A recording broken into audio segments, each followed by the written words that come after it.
السلام علیکم میرے پیارے دوستوں، بسم اللہ الرحمن الرحیم۔ محترم عزیز دوستوں، آج ہم حضرت ابراہیم علیہ السلام اور نمرود اور ایک لنگڑے مچھر کا واقعہ جانیں گے کہ کس طرح اللہ تعالیٰ نے ایک لنگڑے مچھر کے ذریعے نمرود کو نیست و نابود کر دیا اور اسے پوری دنیا کے لیے سبق بنا دیا۔ دوستو، نمرود حضرت ابراہیم علیہ السلام کا دشمن تھا اور وہ خود کو خدا ہونے کا دعویٰ کرتا تھا۔ دوستو، اگر آپ چینل پر پہلی بار آئے ہیں تو چینل کو سبسکرائب کریے اور ساتھ میں بیل آئیکن بھی پریس کیجیے۔ حضرت ابراہیم علیہ السلام اور نمرود کا واقعہ آپ کے سامنے پیش ہے۔ اس زمین پر 1000 سال پہلے مشرق اور مغرب پر حکومت کرنے والا ایک بدترین بادشاہ جو اپنے آپ کو خدا کہتا تھا، اس کا نام نمرود بن کنعان بن شام بن نوح تھا۔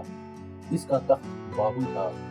یہ پہلا وہ بادشاہ تھا جس نے سب سے پہلے تاج اپنے سر پر رکھا تاکہ لوگوں کو محسوس ہو کہ ان کا خدا نمرود ہے۔ ایک رات نمرود نے ایک خواب دیکھا کہ ایک تارا آسمان سے اس طرح سے چمک رہا ہے کہ اس کے نزدیک سورج اور چاند کی روشنی بھی پھیکی پڑ گئی ہے۔ جیسے ہی نمرود بیدار ہوا، نیند سے اٹھا، اس نے پہلے محل کے نجومیوں سے خواب کا مطلب پوچھا تو انہوں نے بتایا کہ تمہاری سلطنت میں ایک ایسا جوان آئے گا جو تیرا رعب اور دبدبہ ختم کر دے گا اور تیری اس حکومت کو تباہ کر دے گا۔ بس نمرود نجومیوں کی یہ بات سن کر ڈر گیا اور ہزاروں بچوں کو مروا دیا اور ایک فرمان جاری کیا کہ مرد اور عورتوں سے دور رہیں۔ لیکن اللہ تعالیٰ کو کچھ اور ہی منظور تھا اور اللہ تعالیٰ جو چاہے وہ ہو کر ہی رہتا ہے۔ اللہ تعالیٰ نے اپنے خزانے میں سے اپنے خلیل یعنی اپنے نبی حضرت ابراہیم علیہ السلام کو دنیا میں بھیجا۔ تاریخ نے لکھا ہے کہ جب حضرت ابراہیم علیہ السلام کی پیدائش ہوئی تب حضرت ابراہیم علیہ السلام کی والدہ کئی سالوں تک اس علاقے سے باہر رہیں، لیکن نمرود کے ظلم کے ڈر سے انہوں نے اپنے بیٹے یعنی حضرت ابراہیم علیہ السلام کو ایک غار میں چھپا دیا اور بیٹے کو دودھ پلانے وہ غار میں آتی اور دودھ پلا کر واپس بابل چلی جاتی۔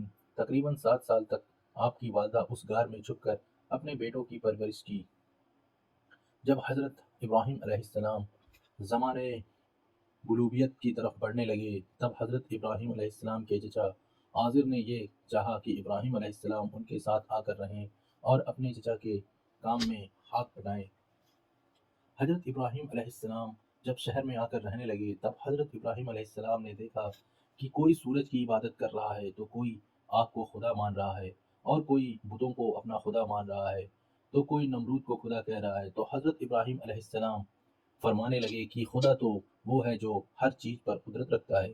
یہ سورج تو شام ہوتے ہی ڈوب کر غائب ہو جاتا ہے، یہ کیسے خدا ہو سکتا ہے؟ اور یہ آگ تو پانی سے بجھ جاتی ہے، بھلا یہ کیسے خدا ہو سکتی ہے؟ اور یہ نمرود ہماری طرح سو جاتا ہے، بیمار ہو جاتا ہے، یہ خدا کیسے ہو سکتا ہے؟ یہ بت جن کو ہم نے ہی اپنے ہاتھوں سے بنایا، یہ بھلا کیسے خدا ہو سکتا ہے؟ ایک بار جب سب لوگ میلے میں چلے گئے تو حضرت ابراہیم علیہ السلام نے اپنی کلاڑی سے سارے بتوں کو توڑ دیا اور کلاڑی کو وہاں بنے بڑے بت کے کندھے پر رکھ دیا۔ لوگ جب میلے سے واپس آئے تو انہوں نے دیکھا کہ سارے بت ٹوٹے ہوئے ہیں۔ سب نے اس بات کو مان لیا کہ یہ کام حضرت ابراہیم علیہ السلام کا ہے۔ حضرت ابراہیم علیہ السلام نے اس پر کہا کہ دیکھو، پوچھو کہ شاید اس بڑے بت نے ہی ان سب کو توڑا ہو۔ سب حیرت سے ابراہیم علیہ السلام سے کہنے لگے کہ یہ پتلا بھلا کیسے توڑ سکتا ہے؟ اس کے بعد حضرت ابراہیم علیہ السلام فرمانے لگے کہ میں بھی تو یہی کہنا چاہتا ہوں کہ جب یہ بت کسی کو توڑ نہیں سکتا تو یہ پھر ہمارا خدا کیسے ہو سکتا ہے؟ اس کے بعد نمرود آگ ببولا ہو گیا اور اس نے یہ حکم دے دیا کہ ایک بڑی آگ جلائی جائے اور ابراہیم کو اس طرف سے اس آگ میں جلایا جائے کہ لوگ اس سے ایک سبق حاصل کر لیں۔ 2 سالوں تک لکڑیوں کو جمع کیا گیا اور ایک بہت بڑی آگ جلائی گئی تو فرشتوں نے اللہ تعالیٰ کی بارگاہ میں ایک فریاد کی، اے اللہ، ہمیں حکم دیں کہ ہم تیرے خلیل کو بچا سکیں۔ تو اللہ تعالیٰ نے فرشتوں سے کہا، جاؤ دیکھو، اگر ابراہیم تم سے مدد چاہیں تو ضرور اس کی مدد کرنا۔ ہر ایک فرشتہ حضرت ابراہیم علیہ السلام کے پاس آ کر کہنے لگا کہ اے اللہ کے نبی ابراہیم، آپ حکم کریں کہ ہم آپ کی مدد کریں۔ تو حضرت ابراہیم علیہ السلام نے فرشتوں سے کہا، اے فرشتوں، میرا دوست میری مدد کرے گا، میرا اللہ خود میری حفاظت کرے گا۔ اس کے بعد جیسے ہی نمرود نے لوگوں کو حکم دیا کہ اللہ کے نبی حضرت ابراہیم علیہ السلام کو آگ میں ڈال دیا جائے، اور جیسے ہی حضرت ابراہیم علیہ السلام کو آگ کے اندر ڈالا گیا، آپ